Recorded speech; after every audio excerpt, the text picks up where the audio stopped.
Good morning, dear students.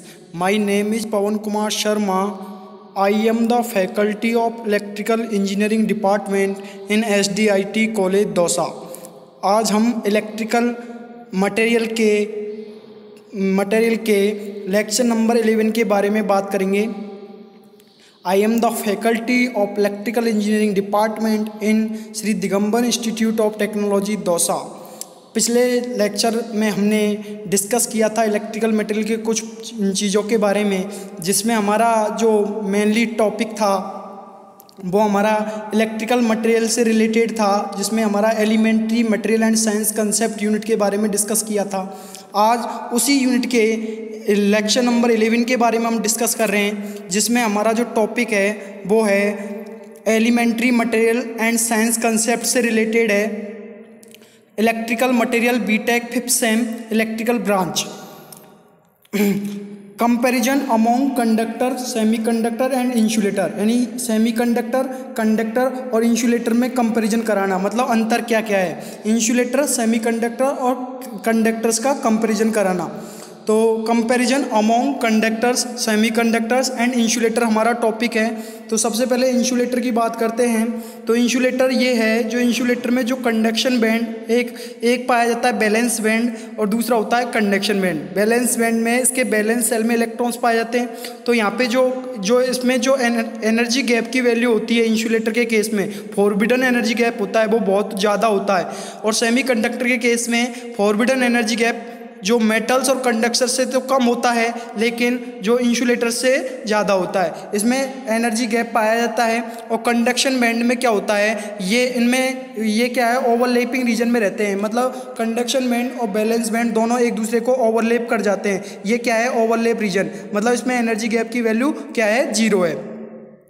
ये है दूसरा अंतर है, there is a wide forbidden energy gap, there is a wide forbidden energy gap between the valence band and conduction band. यानी insulator के case में जो फॉरबिडन एनर्जी गैप है, ईजी की जो वैल्यू है बैलेंस बैंड और कंडक्शन बैंड के लिए, जो फॉरबिडन एनर्जी गैप है वो क्या होता है, बहुत ज़्यादा होता है, बहुत ज़्यादा रेंज में होता है। There is a wide range of forbidden energy gap between the valence band and conduction band. और ईजी की वैल्यू, एनर्जी गैप की वैल्यू कितनी होती है, जनरली 7 इलेक्ट्रॉन वोल्ट। सेमीकंडक्टर के केस की बात करेंगे तो the forbidden energy gap is very small. यहाँ पे फॉरबिडन एनर्जी गैप बहुत कम होता है। EG is almost equal to 0.2 to 2 electron volt. EG की जो वैल्यू होती है, एनर्जी गैप की वैल्यू जो लाई करती है वो 0.2 से 2 इलेक्ट्रॉन वोल्ट तक लाई करती है। और सिलिकॉन के लिए जो एनर्जी गैप होता है, इसकी वैल्यू होती है 1.1 इलेक्ट्रॉन वोल्ट। और जर्मेनियम के लिए जो ईजी की वैल्यू होती है वो होती है 0.7 इलेक्ट्रॉन वोल्ट। अब आता है कंडक्टर के लिए, there is either no forbidden gap और there is an overlapping between the valence band and conduction band. यहाँ पे क्या होता है, फॉरबिडन गैप नहीं पाया जाता, क्योंकि यहाँ पे ओवरलैपिंग रीजन होता है। बैलेंस बैंड और कंडक्शन बैंड एक दूसरे पे ओवरलैप कर जाते हैं, मतलब एक दूसरे से टच हो जाते हैं। मतलब इनमें there is an overlapping between the valence band and conduction band. Valence band और कंडक्शन बैंड दोनों क्या कर जाते हैं, ओवरलैप कर जाते हैं। तो इसलिए यहाँ पे एनर्जी गैप ईजी की वैल्यू क्या होती है, 0। किसके केस में, कंडक्टर के केस में। At absolute 0 and also at room temperature CV is completely empty. यानी कि एब्सोल्यूट 0 पर या रूम टेम्परेचर पर जो कंडक्शन बैंड है इंसुलेटर के केस में वो खाली रहता है। And balance band is completely field, और बैलेंस बैंड पूर्ण रूप से भरा रहता है। एब्सोल्यूट 0 पर या रूम टेम्परेचर पर इंसुलेटर के केस में कंडक्शन बैंड खाली रहता है और बैलेंस बैंड भरा हुआ रहता है। अब आता है सेमीकंडक्टर केस में, at absolute 0 the conduction band is empty. Absolute 0 पर जो कंडक्शन बैंड है वो खाली रहता है। And balance band is completely field, और बैलेंस बैंड पूर्ण रूप से भरा होता है। However this is not so eight room temperature. यद्यपि यह रूम टेम्परेचर पर नहीं होता है। और अगला है कंडक्टर्स के लिए या मेटल्स के लिए, हियर द बैलेंस बैंड और the composite band form by the overlapping of balance band and conduction band is partially field. यहाँ पे जो बैलेंस बैंड है और the composite band formed by overlapping of balance band and conduction band. Composite band कब बनता है, जब balance band और कंडक्शन बैंड एक दूसरे को ओवरलैप कर जाते हैं, तो उस टाइम पे जो कंपोजिट बैंड बनता है इज पार्शियली फिल्ड, वो आंशिक रूप से भरा रहता है। Here the valence band is partially field. यहाँ पे जो बैलेंस बैंड है वो पार्शियली भरा रहता है। क्यों भरा रहता है? क्योंकि कंपोजिट बैंड है, इसमें जो बैलेंस बैंड और कंडक्शन बैंड है जो दोनों क्या कर जाते हैं, ओवरलैप कर जाते हैं, जिसके कारण क्या करता है, कंपोजिट बैंड बनता है। अब आता है इंसुलेटर के अगली प्रॉपर्टी की बात करते हैं, डिफरेंस के बारे में। तो चौथा है very poor conduction of heat and electricity. Insulator के केस में हीट और इलेक्ट्रिसिटी का कंडक्शन बहुत कम होता है, या यूँ कहो नहीं होता है, यानी कि कंडक्शन जो इलेक्ट्रिसिटी का और हीट का जो कंडक्शन है वो बहुत कम होता है। हाउएवर एट हाई टेम्परेचर, लेकिन हाई टेम्परेचर पर सम मटेरियल्स में हैव ए स्मॉल कंडक्टिविटी, लेकिन हाई टेम्परेचर पर कुछ मटेरियल्स हैं वो कुछ कंडक्टिविटी शो करती हैं। However at very high temperature, लेकिन बहुत ज़्यादा टेम्परेचर पर सम मटेरियल्स में हैव ए स्मॉल कंडक्टिविटी, कुछ मटेरियल्स कुछ कंडक्टिविटी दिखाती हैं। That is small, that is sigma increases little bit with increase in temperature, यानी सिग्मा जो कंडक्टिविटी है वो धीरे धीरे बढ़ती है with increase in temperature. Temperature को बढ़ाने के साथ साथ जो सिग्मा की वैल्यू है वो धीरे धीरे क्या होती है, बढ़ती है। At very temperature near absolute zero, यानी एब्सोल्यूट जीरो के पास वाला टेम्परेचर पर the electrical and thermal conduction is like that for insulator, यानी कि एब्सोल्यूट जीरो पर जो इलेक्ट्रिकल और थर्मल कंडक्शन है वो इंसुलेटर के समान इसमें होता है सेमीकंडक्टर्स में। यानी एब्सोल्यूट जीरो टेम्परेचर पर जो इलेक्ट्रिकल और थर्मल कंडक्शन है, जो हमारा किसकी बात कर रहे हैं हम, सेमीकंडक्टर्स की, तो उसमें इंसुलेटर के समान होता है, इंसुलेटर के जैसा होता है। हाउएवर एट रूम टेम्परेचर, लेकिन रूम टेम्परेचर पर and above moderate conductors of electricity, और इलेक्ट्रिसिटी और जो मॉडरेट कंडक्टर्स हैं इलेक्ट्रिसिटी के, as some of the electrons are now able to cross the band our at the room temperature, लेकिन room temperature पर and above moderate conductors of electricity, और इससे ज़्यादा टेम्परेचर पर जो मॉडरेट कंडक्टर्स हैं वो क्या करते हैं, as some of that the electrons are now able to cross the band gap and reach to conduction band. तो यहाँ पे क्या करते हैं, कुछ इलेक्ट्रॉन्स जो एनर्जी बैंड गैप होता है उसको क्रॉस कर जाते हैं और किस में पहुँच जाते हैं, कंडक्शन बैंड में पहुँच जाते हैं, यानी बैलेंस बैंड से एनर्जी गैप को क्रॉस करके और किस में पहुँच जाते हैं, कंडक्शन बैंड में पहुँच जाते हैं। कंडक्टिविटी इंक्रीज विद टेम्परेचर, तो इसलिए टेम्परेचर बढ़ाने के साथ साथ इसकी कंडक्टिविटी भी क्या होती है, इंक्रीज होती है। अब बात करते हैं कंडक्टर्स के लिए। Good conductors of heat and electricity, जो कंडक्टर और मेटल्स होती हैं वो अच्छी कंडक्टर्स होती हैं of heat and electricity. Heat और इलेक्ट्रिसिटी आसानी से फ्लो होती है कंडक्टर्स में, तो ये अच्छे कंडक्टर्स होते हैं हीट और इलेक्ट्रिसिटी के। Conductivity increases with increase in temperature, जैसे जैसे टेम्परेचर बढ़ाते हैं तो टेम्परेचर के बढ़ने के साथ साथ कंडक्टिविटी डिक्रीज है विद इंक्रीज इन टेम्परेचर, तो कंडक्टिविटी की वैल्यू क्या होने लगती है, डिक्रीज टेम्परेचर के बढ़ने के साथ साथ। गुड कंडक्टर्स हैं हीट और इलेक्ट्रिसिटी के, ठीक है। अगला है जो electrical conductivity is in the range of 10⁻⁶ to 10⁻⁻6 mho per meter. Insulator के केस में जो इलेक्ट्रिकल कंडक्टिविटी की जो रेंज है वो 10⁶ से लेके 10⁻⁻6 mho पर मीटर होती है, जबकि जो सेमीकंडक्टर्स के लिए जो इलेक्ट्रिकल कंडक्टिविटी की रेंज है वो होती है 10⁵ टू 10⁻⁵ mho पर मीटर। और मेटल्स और कंडक्टर्स के लिए कंडक्टिविटी की रेंज है एट ऑर्डिनरी टेम्परेचर पर the conductivity is in the range of 10⁶ to 10⁻⁶ mho per meter, यानी कि कंडक्टर्स के लिए जो कंडक्टिविटी की रेंज है वो कितनी है, 10⁶ से लेके 10⁻⁶ mho पर मीटर।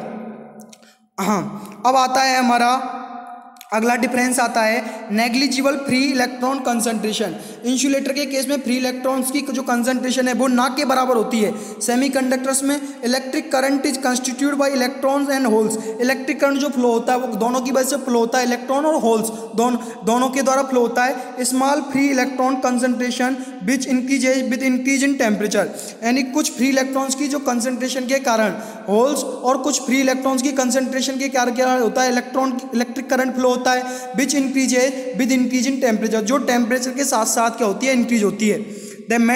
और मेटल्स के केस में the free electron concentration is large, free electrons की कंसंट्रेशन ज़्यादा होती है, अनअफेक्टेड बाय द टेम्परेचर, जो टेम्परेचर के द्वारा प्रभावित नहीं होती है। अगला डिफरेंस है negligible electrical current. Electric current is the constitute bye electron and holes.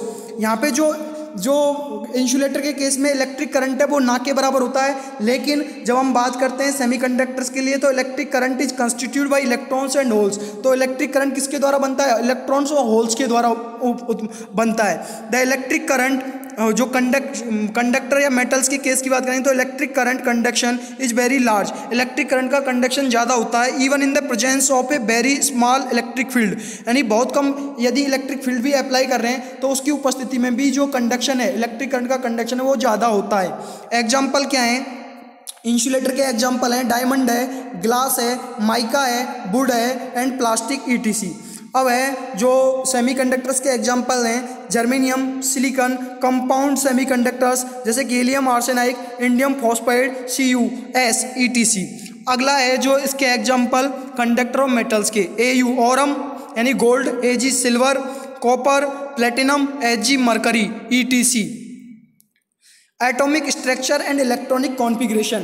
All matter is made up of atoms and each atom is considered to made up of heavy nucleus. सारे जो all matter is made up of atom, पूरा जो matter है जो हमारा जो atom से मिलके बना होता है, and each atom is considered to made up of heavy nucleus, और प्रत्येक एटम है जो हैवी न्यूक्लियस से मिलके बना होता है। हम ऐसा मानते हैं ईच एटम, प्रत्येक एटम को हम कंसिडर करते हैं कि वो हैवी न्यूक्लियस से मिलके बना है। Consisting of positively charge particles protons, जिस जो न्यूक्लियस है उसमें क्या पाए जाते हैं? पॉजिटिवली चार्ज पार्टिकल्स पाए जाते हैं, उनको प्रोटॉन्स बोलते हैं। विद न्यूट्रल पार्टिकल्स, और न्यूट्रल पार्टिकल्स पाए जाते हैं उनको क्या बोलते हैं? हम न्यूट्रॉन्स बोलते हैं। Surrounded by A structured configuration of negatively charge particle electrons, जो नेगेटिवली चार्ज पार्टिकल इलेक्ट्रॉन्स की एक स्ट्रक्चर्ड कॉन्फ़िगरेशन में सराउंडेड होते हैं। कौन सराउंडेड होते हैं? प्रोटॉन्स और इलेक्ट्रॉन्स। इलेक्ट्रॉन्स की नेगेटिवली चार्ज पार्टिकल की जो स्ट्रक्चर है, उस स्ट्रक्चर कॉन्फ़िगरेशन है उसमें सराउंडेड होते हैं। रिमेंबर, याद रखो that number of protons and electrons are equal. Number of protons और इलेक्ट्रॉन्स क्या होते हैं? इक्वल होते हैं। These electrons are known to be move in circular orbits. These electrons are known to move in circular orbits. ये जो electrons हैं वो सर्कुलर ऑर्बिट्स में मूव कर सकते हैं। Move orbits round and the nucleus, round the nucleus. ये electrons हैं वो सर्कुलर ऑर्बिट में न्यूक्लियस के चारों ओर मूव कर सकते हैं, राउंड कर सकते हैं। Each orbit has a discrete and finite energy associated with it.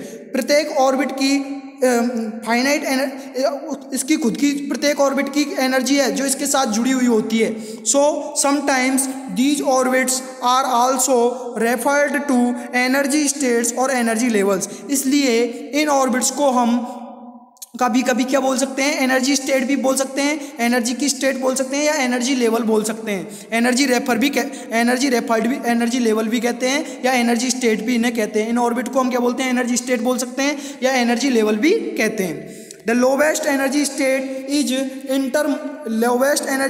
is innermost orbit n बराबर 1। लोवेस्ट एनर्जी जो स्टेट है वो क्या है? इंटरमोस्ट ऑर्बिट n बराबर 1 के लिए होती है। आल्सो नोन एज के शेल, जिसे हम क्या बोलते हैं? के शेल। यानी n बराबर 1 वैल्यू पुटअप करेंगे तो लोवेस्ट एनर्जी स्टेट हमें मिलेगी। इंटरमोस्ट ऑर्बिट में यदि n बराबर 1 वैल्यू पुट करेंगे तो लोवेस्ट एनर्जी स्टेट हमें मिलेगी। कौन सी सेल की मिलेगी? आल्सो नोन एज के शेल, जिसे हम क्या बोलते हैं? के शेल बोलते हैं। एज n इंक्रीजेज, जैसे जैसे n बढ़ता, n की वैल्यू बढ़ती है, the associated energy also increases, तो इससे जुड़ी हुई एनर्जी है वो भी इंक्रीज होती है। Each orbit can accommodate 2n² electrons. प्रत्येक जो ऑर्बिट है, कक्षा है, उसमें कितने 2n² इलेक्ट्रॉन्स पाए जाते हैं। Figure shows the structure of atom. Figure structure बता रहा है एटम की। ये हमारा एक न्यूक्लियस है जिसमें प्रोटॉन और न्यूट्रॉन्स हैं।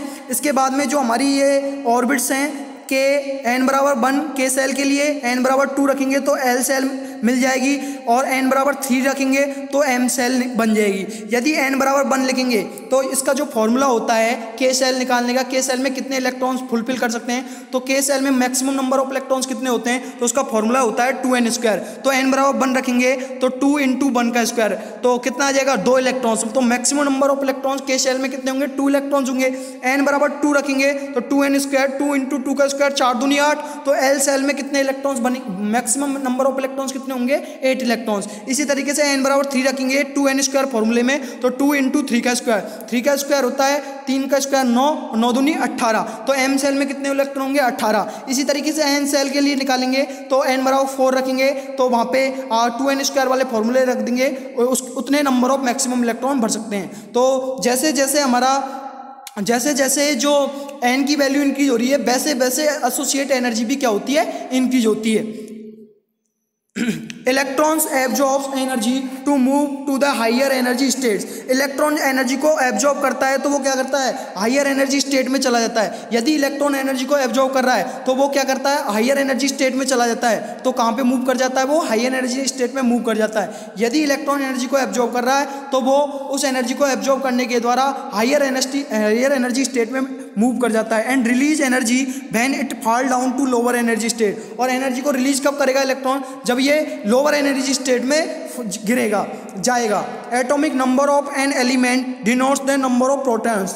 यानी एटॉमिक नंबर है, कोई भी एलिमेंट के जो एटॉमिक नंबर है वो किसको डिनोट करता है, नंबर ऑफ प्रोटॉन्स को। Every atom of an element has some number of protons. प्रत्येक एटम में every atom of an element, एक एलिमेंट के प्रत्येक एटम में सेम नंबर ऑफ प्रोटॉन्स हो बट नंबर ऑफ न्यूट्रॉन्स में वेरी। लेकिन नंबर ऑफ न्यूट्रॉन्स क्या कर सकते हैं, वेरी कर सकते हैं। प्रत्येक जो एलिमेंट के, एक एलिमेंट के प्रत्येक एटम में नंबर ऑफ प्रोटॉन्स समान हो लेकिन जो नंबर ऑफ न्यूट्रॉन्स वेरी कर रहे हो। सच एटम्स ऑफ एलिमेंट, इस प्रकार के एलिमेंट के जो एटम्स हैं, परमाणु हैं, which have same number of protons, जिनमें समान नंबर के प्रोटॉन्स है but different number of neutron, लेकिन न्यूट्रॉन की संख्या अलग है, आर नोन एज आइसोटॉप्स। उन्हें क्या बोलते हैं, आइसोटॉप्स। यानी कि जो प्रोटॉन्स की संख्या तो समान हो लेकिन न्यूट्रॉन की संख्या क्या हो, अलग हो, डिफरेंट हो, तो वो क्या कहलाते हैं, आइसोटॉप्स कहलाते हैं। ऐसे जो एलिमेंट के एटम्स हैं वो क्या कहलाते हैं, आइसोटॉप्स कहलाते हैं। अब आता है हमारा bonding in solid. The atomic arrangement in solid is mainly influenced by the type of bonding.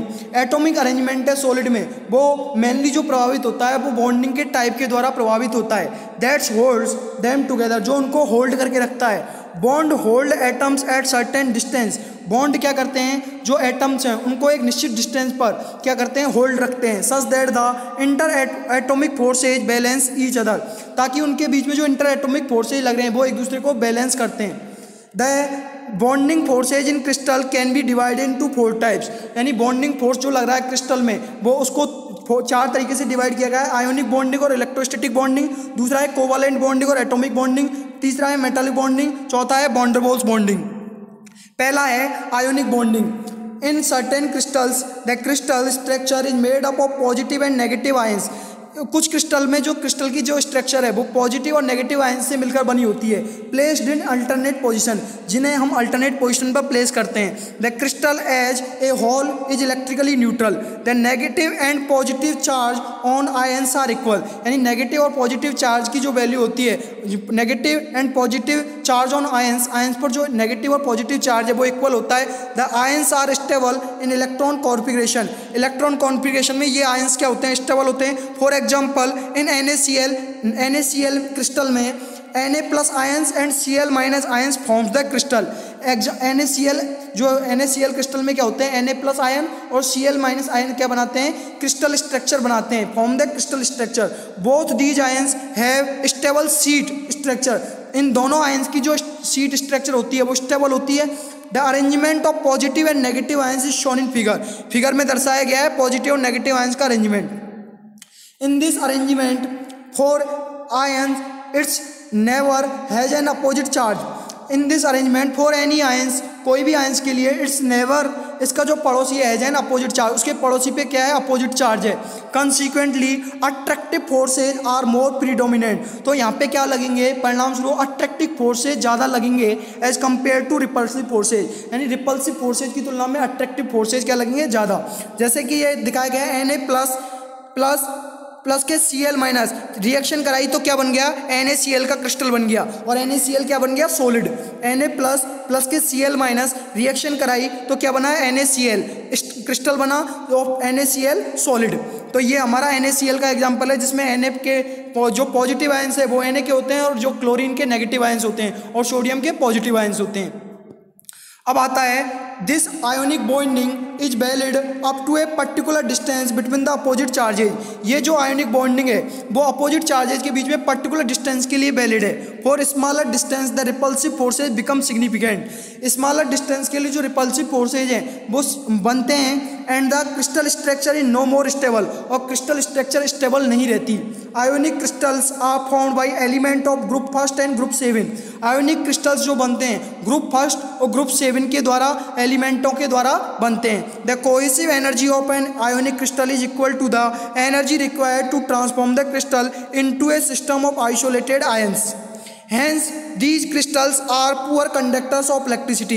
इसलिए ये क्रिस्टल क्या होते हैं, इलेक्ट्रिसिटी के पुअर कंडक्टर्स होते हैं। Due to they are high cohesive energy, high cohesive energy, इनकी हाई कोहेसिव एनर्जी के दौरान the ionic crystal have high melting and boiling point. Ionic crystal का मेल्टिंग पॉइंट और बॉइलिंग पॉइंट भी क्या होता है, हाई होता है। The melting point Na2SO4 ionic crystal is as high.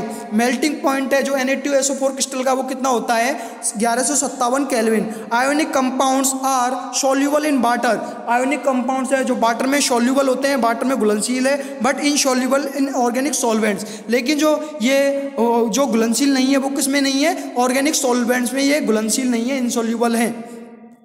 Covalent bonding, अब आता है covalent bonding. In A covalent bonding the atoms in crystal are bound together by directional bonds। in a covalent bonding में the atoms in the crystal में जो atoms हैं are bound together, आपस में bound रहते हैं by directional bond के द्वारा, ये directional bond के द्वारा क्या होते हैं, bound रहते हैं क्रिस्टल में। the crystal lattice is determined by orientational and the nature of directional bond। जो क्रिस्टल की लैटिस है, क्रिस्टल लैटिस है, उसको डिटरमाइन किसके द्वारा करते हैं, ओरिएंटेशनल, मतलब जो ओरिएंटेशन के द्वारा, और जो डायरेक्शनल बॉन्ड का नेचर कैसा है, किस तरीके का डायरेक्शनल बॉन्ड है, उसके द्वारा क्रिस्टल लैटिस डिटरमाइन कर सकते हैं। An example of this bonding is diamond. इस प्रकार की बॉन्डिंग का एग्जाम्पल है वो डायमंड है। In case of diamond there are 4 bonding electrons for each carbon atom. Diamond में क्या होता है, प्रत्येक कार्बन एटम के लिए 4 बॉन्डिंग इलेक्ट्रॉन्स पाए जाते हैं। Group fourth crystal like diamond, silicon, germanium possess covalent bonding. जो ग्रुप फोर्थ के जो क्रिस्टल हैं जैसे कि diamond, silicon and germanium possess covalent bonding, इनमें कोवलेंट बॉन्डिंग पाई जाती है या कोवलेंट बॉन्ड पाया जाता है। इट इज लूजली स्ट्रक्चर, इनकी जो स्ट्रक्चर है जो दुर्बल रूप से बंद होता है, इनका बॉन्डिंग है वो लूजली होती है विद ए कोऑर्डिनेशन नंबर 4, जिनका कोऑर्डिनेशन नंबर क्या होता है 4। इसकी लूजली स्ट्रक्चर होती है और कोऑर्डिनेशन नंबर कितना होता है 4। In each carbon atom the 4 outer electron join with 4 adjacent carbon atoms giving rise to strong directional bond. In each carbon atom the 4 outer electron join with 4 adjacent carbon atoms, यानी 4 जो outer electrons हैं वो क्या करते हैं, 4 पड़ोस वाले carbon atoms के साथ with 4 adjacent atom, 4 adjacent atoms के साथ मिलके क्या बनाते हैं, स्ट्रॉन्ग डायरेक्शनल बॉन्ड बना लेते हैं। गिविंग राइज, जो हमें देते हैं स्ट्रॉन्ग डायरेक्शनल बॉन्ड, यानी कि आउटर इलेक्ट्रॉन है, 4 आउटर इलेक्ट्रॉन है जो कार्बन एटम के, वो क्या करते हैं, 4 एडजेसेंट कार्बन एटम के साथ मिलके स्ट्रॉन्ग डायरेक्शनल बॉन्ड बना लेते हैं। Each covalent bond is formed by 2 electrons. प्रत्येक कोवलेंट बॉन्ड 2 इलेक्ट्रॉन्स के द्वारा बनता है। And each carbon atom contributes 1 electron to each bond, और प्रत्येक कार्बन एटम है वो एक इलेक्ट्रॉन का कंट्रीब्यूट करता है टू ईच बॉन्ड, प्रत्येक बॉन्ड के लिए 1 इलेक्ट्रॉन का कंट्रीब्यूट करता है। Each carbon atom contribute 1 electron to each bond, प्रत्येक बॉन्ड के लिए 1 इलेक्ट्रॉन का कंट्रीब्यूट करता है प्रत्येक carbon atom. The directional nature of the covalent bond does not allow the crystal to be closely packed structure. Directional nature of the covalent bond का directional nature होने के कारण डज नॉट अलो, यह अलो नहीं करता है the crystal to be closely packed structure, यानी crystal है वो जो स्ट्रॉन्ग बॉन्ड के द्वारा स्ट्रक्चर में बंधे हुए नहीं होते, तो इस तरीके की जो स्ट्रॉन्ग बॉन्ड को ये अलो नहीं करता है। An example of covalent bond formation is shown in figure where each atom has 1 electron participating in covalent bond। जहाँ पर प्रत्येक इलेक्ट्रॉन में क्या करता है, जो where each atom has 1 electron participating in covalent bond formation, जहाँ पर covalent bond के बनने के लिए 1 इलेक्ट्रॉन क्या कर रहा है, पार्टिसिपेट कर रहा है। where each atom, जहाँ पर प्रत्येक एटम में 1 इलेक्ट्रॉन पार्टिसिपेट कर रहा है किसमें, कोवलेंट बॉन्ड फॉर्मेशन में। So that each atom completes an octet in the valence shell, ताकि जो बैलेंस सेल में प्रत्येक एटम का अपना ऑक्टेट पूरा हो जाए या हो सके। तो यहाँ पे देखो ये हमारा दे रखा है जो ये हमारा एटम है, इसके बाद में ये हमारी पहली कक्षा है जिसमें 2 इलेक्ट्रॉन फुलफिल कर सकते हैं, ये न्यूक्लियस है, इसमें प्रोटॉन इलेक्ट्रॉन्स होते हैं। फिर दूसरी जो क्लास है वो हमारा ऑर्बिट है जो के वाली, जिसमें हमारा 2n² नंबर ऑफ इलेक्ट्रॉन्स कितने फुलफिल कर सकते हैं, मैक्सिमम 2।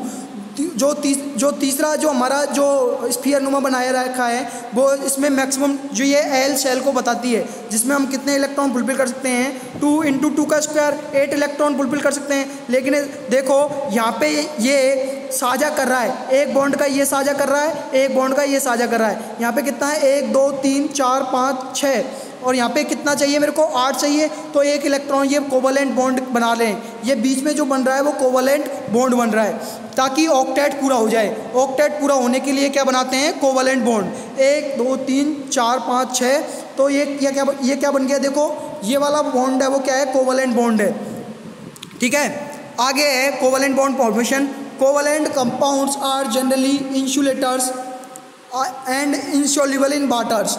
चूँकि जो कोवलेंट कंपाउंड्स हैं आर जनरली इंसुलेटर्स, ये इंसुलेटर्स हैं, आर इंसॉल्युबल इन वाटर, और वाटर में इंसॉल्युबल है, but they are soluble in non polar solvents. लेकिन ये नॉन पोलर सॉल्वेंट्स में क्या है, सोल्यूबल है, जैसे कि बेंजीन में और अल्कोहल में। Covalent compounds form a variety of plastics. Covalent compound अलग अलग तरीके की प्लास्टिक्स की वैरायटी बनाने के लिए काम में आता है, with low melting and boiling points, जिनका मेल्टिंग और बॉइलिंग पॉइंट क्या होता है, कम होता है। An exception is diamond. एक एक्सेप्शन है वो क्या है, डायमंड है, which has high melting point, जिसका मेल्टिंग पॉइंट क्या होता है, ज़्यादा होता है, हाई होता है। Melting metallic bonding. A metallic crystal is formed due to the grouping of very large number of atoms having few loosely bound electrons. Metallic bonding में क्या होता है, मेटालिक बॉन्डिंग में जो metallic crystal is form, metallic crystal बनता है due to the grouping of very large number of atoms having few loosely bound electrons in the outermost orbits. एक metallic crystal कब बनता है, जब ज़्यादा नंबर के जो इलेक्ट्रॉन्स है जिनमें फ्यू कुछ जो लूजली बाउंड इलेक्ट्रॉन्स हो वो आउटर मोस्ट ऑर्बिट में पाए जाते हैं। These electrons are attached from the atoms. ये इलेक्ट्रॉन्स एटम्स से अटैच रहते हैं, and they can move freely in the interstices of positive ions. ये पॉजिटिव आयन की इंटरस्टीज में फ्रीली मूव कर सकते हैं। A metal can be considered to be a systematic arrangement of positive ions in a space containing free electrons. A metal can be considered, metal को हम consider कर सकते हैं to be a systematic arrangement of positive ions, positive ions का सही तरीके से arrangement in a space, एक space में containing free electrons, जिसमें free electrons पाए जाते हैं। The behavior of electrons in the metals is similar to gas molecules. जो इलेक्ट्रॉन्स का जो बिहेवियर है वो सिमिलर होता, मेटल में जो इलेक्ट्रॉन्स का बिहेवियर है वो गैस मॉलिक्यूल्स के समान है। In copper there are about 1028 free electrons per cubic metre. एक क्यूबिक मीटर में कॉपर पे 1028 फ्री इलेक्ट्रॉन्स पाए जाते हैं। In metallic bonding the electrostatic force of attraction between the electrons and positive ions is predominant than the mutual force of repulsion. यानी कि जो metallic bonding में जो इलेक्ट्रोस्टैटिक फोर्स है ऑफ अट्रैक्शन, इलेक्ट्रॉन्स और पॉजिटिव आयंस के बीच में जो इलेक्ट्रोस्टैटिक फोर्स है अट्रैक्शन का, वो क्या होता है, प्रीडोमिनेंट होता है, डोमिनेंट फैक्टर है than the mutual force of repulsion. Mutual force of repulsion की तुलना में क्या, कौन सा प्रीडोमिनेंट फैक्टर होता है, जो हमारा इलेक्ट्रोस्टैटिक फोर्स। आगे है हमारा topic, the metallic compounds are generally good conductors of heat. Metallic compounds हैं वो हीट के अच्छे कंडक्टर्स हैं और इलेक्ट्रिसिटी के अच्छे कंडक्टर है, with moderate strength and high melting point. इनकी स्ट्रेंथ मॉडरेट होनी चाहिए और मेल्टिंग पॉइंट क्या होना चाहिए, ज़्यादा होना चाहिए। जैसे ये फिगर दर्शा रहा है, यहाँ पे पॉजिटिव आयंस हैं और इलेक्ट्रॉन्स पाए जा रहे हैं, इलेक्ट्रॉन्स फ्रीली मूव कर रहे हैं। Metallic structure showing possible electrons path around the nuclei of metal ions. Metal ions के न्यूक्लियाई में जो इलेक्ट्रॉन का जो पाथ है उसको रिप्रेजेंट कर रहा है। Represented as sphere with a positive charge, जो पॉजिटिव चार्ज से क्या है, घिरा है। Represented as a sphere with a positive charge. Metallic bonding can be thought of a cloud of positively charge ions immersed in a cloud of valence electrons. यानी valence electrons की cloud में positively charge ions की एक cloud है जो ये metallic bonding को show कर रही है। ये पॉजिटिवली चार्ज आयंस है, इसमें इलेक्ट्रॉन्स हैं वो फ्रीली मूव कर रहे हैं। इलेक्ट्रॉन्स की एक क्लाउड है जिसमें इलेक्ट्रॉन्स की जो यहाँ पे एक क्लाउड ली है, पॉजिटिवली चार्ज आयंस की क्लाउड है, पॉजिटिवली चार्ज आयंस की क्लाउड है जिसमें इमर्स्ड किया है हमने बैलेंस इलेक्ट्रॉन्स को। आगे है वान डेर वाल्स बॉन्डिंग।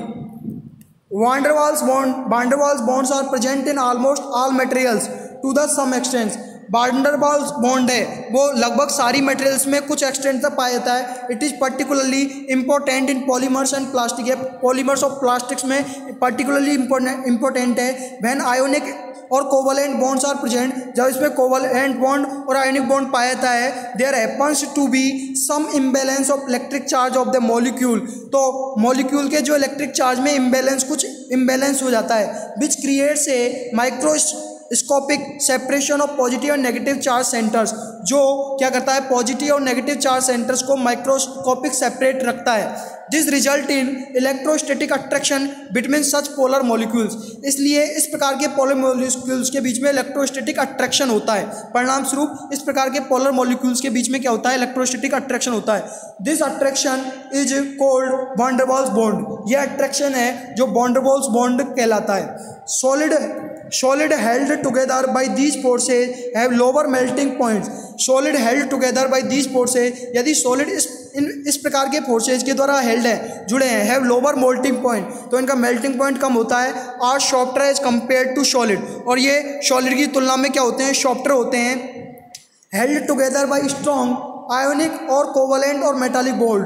ये स्ट्रॉन्ग आयोनिक बॉन्ड या कोवलेंट और मेटालिक बॉन्ड के द्वारा हेल्ड होते हैं, जुड़े हुए होते हैं. तो ये था हमारा आज का टॉपिक, जिसमें हमने पढ़ा था ये बॉन्डिंग के बारे में पढ़ा, और जो हमारा इंसुलेटर और क्या जो कंडक्टर और सेमी कंडक्टर में कंपैरिजन पढ़ा. हाँ, तो ये जो हमारा कोवलेंट बॉन्ड में क्या होता है, जो कोवलेंट बॉन्ड में एक इलेक्ट्रॉन का ये साझा करता है, पड़ोस वाले कार्बन एटम से साझा करता है. तो ये साझा कर रहा है, ये एक एटम साझा कर रहा है ताकि 7 तो इसके पास ही है, एक यदि इसको मिल जाए तो एक ऑक्टेट पूरा हो जाए. इसी तरीके से 7 इसके पास है, एक मिल जाए तो ये अपना ऑक्टेट पूरा कर ले. 3 और 3 जाए 1 7.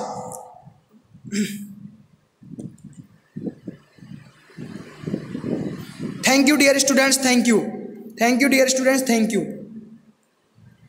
You dear students, thank you.